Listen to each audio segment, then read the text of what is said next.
بڑے عظیم صحابی رسول ہیں حضرت ابو دجانہ رضی اللہ تعالیٰ عنہ. وہ روزانہ صبح کی نماز پڑھتے حضور کے پیچھے، جیسے ہی سلام حضور پھیرتے وہ وہاں سے تشریف لے جاتے، دعا نہیں مانگتے تھے.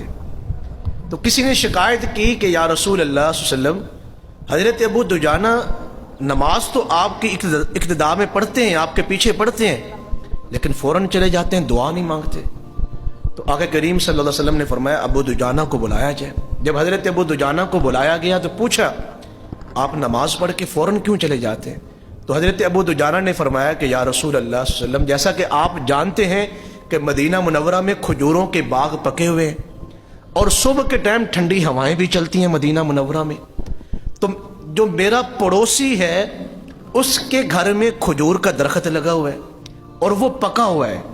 اس درخت کی کچھ شاخیں میرے گھر کے سین کی طرف جھکی ہوئی ہیں، تو میں صبح اس لیے جلدی چلا جاتا ہوں کہ جب ہوا چلتی ہے تو کچھ کھجوریں میرے گھر کے سین میں گرتی ہیں. میں چاہتا ہوں کہ بچوں کے کمرے سے باہر نکلنے سے پہلے میں وہ کھجوریں اکٹھی کر کے دوبارہ ان کی حویلی میں ڈال دوں، ان کے صحن میں ڈال دوں، کہیں میرے بچوں کے منہ میں رزق حرام نہ چلا جائے.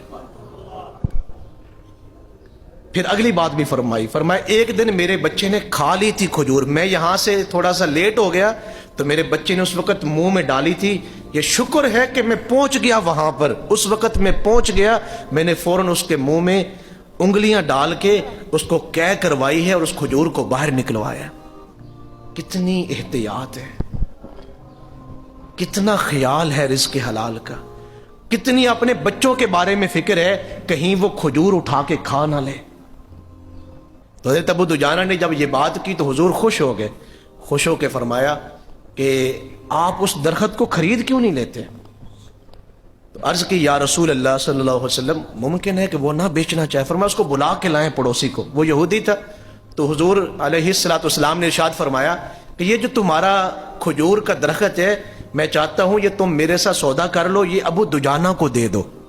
اس نے کہا جی آپ قیمت لگائیں. حضور نے فرمایا جنت میں بڑے 10 درخت اس ایک کھجور کے عوض میں مجھے دے دیں.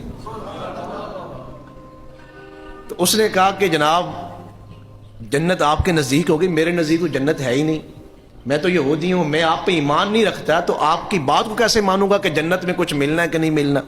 یہاں دنیا کی کسی چیز کے بارے میں بات کریں اور اس سے مجھے مطمئن کریں. اب ذرا دلوں کو تھام کے سنیں. وہاں بیٹھے ہوئے تھے سیدنا صدیق اکبر رضی اللہ تعالیٰ عنہ.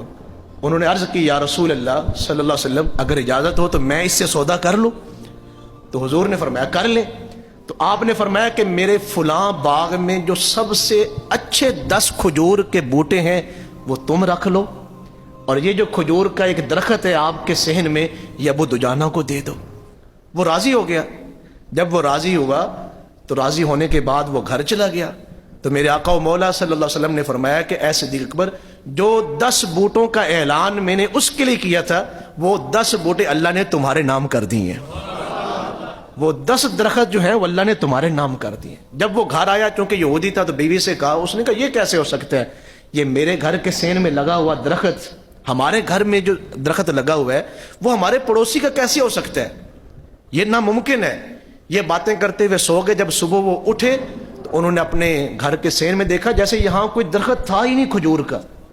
تو انہوں نے ذرا غور سے دیکھا، وہ کھجور کا درخت جو ہے خود بخود حضرت ابو دجانہ کے گھر میں آ چکا تھا.